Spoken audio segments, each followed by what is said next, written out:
একজন নারীর জন্য চারজন পুরুষ জাহান্নামে চলে যাবে।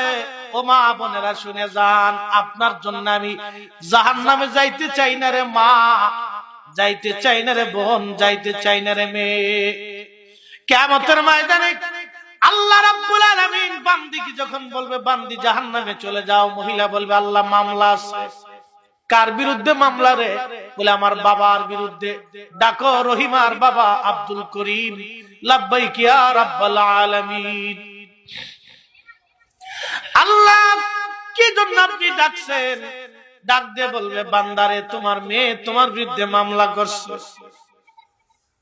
বাবা চোখের পানি ছেড়ে দিয়ে বলবে মেয়েরে, তোর জন্য জীবনের কত রাত আমি পোহাইছি, কত সূর্যের আলো আমি গ্রহণ করেছি, কতদিন আমার জীবন কষ্টে কষ্টে পার হয়েছে রে মা।